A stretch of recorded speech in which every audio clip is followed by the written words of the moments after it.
Oula. Ah, il a fait le focus sur toi. C'était incroyable. Coucou Juliette.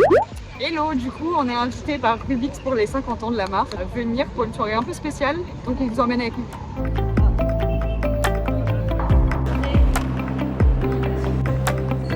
Delphine elle travaille. Du coup, on a eu des petits t-shirts, on va devoir s'habiller.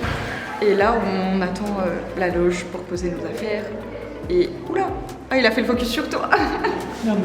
Une fois équipés de nos beaux t-shirts, nous profitons tous ensemble de la salle tant que nous sommes seuls à l'intérieur.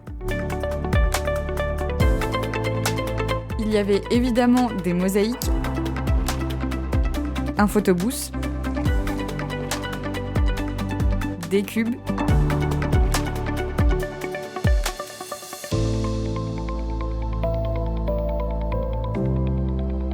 et un énorme Rubik's Race géant. On a bien évidemment fait des battles, donc j'ai commencé avec un duel contre Noémie. Mais comme vous pouvez le voir, je galère un peu à mélanger le cube qui décide du pattern à suivre, donc Abdelak vient à ma rescousse.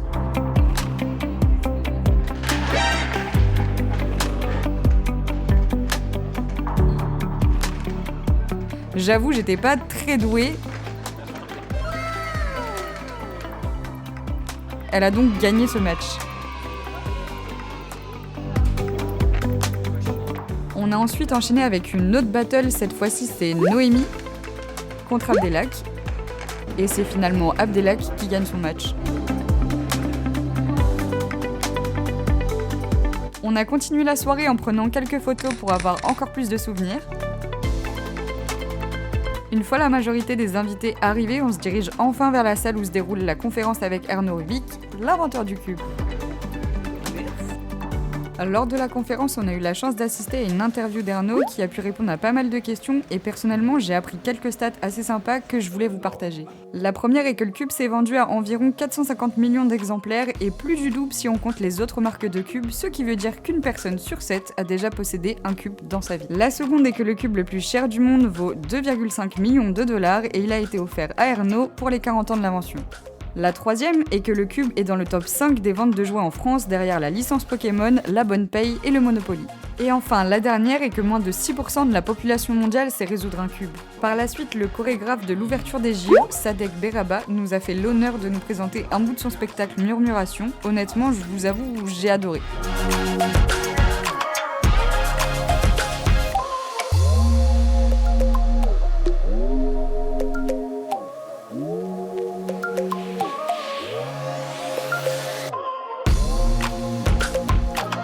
On sort de la conférence, c'était incroyable.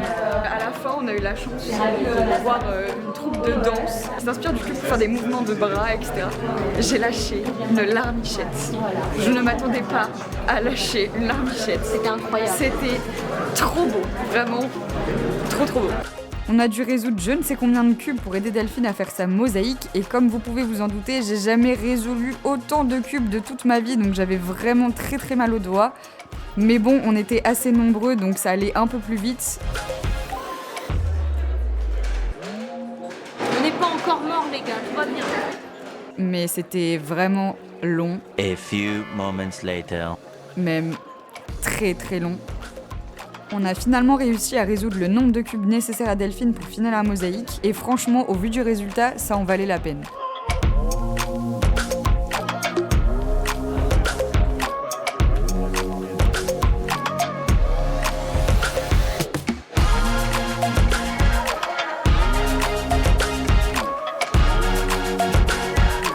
Ah oui, et la personne en rouge là, juste là, c'est un acteur de doublage très connu qui a notamment bercé mon enfance en interprétant Zac Efron. Je fais peu de fois ma groupie, mais là j'avoue j'ai craqué et il a accepté de faire une photo avec moi, donc merci à lui et surtout allez suivre son travail, c'est incroyable.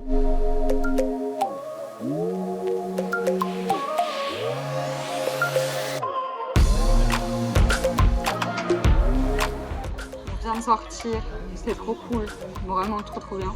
Et là maintenant le McDo. Parce que, bah mine de rien, il fait faim, comme on dit. Ouais, ça vlog.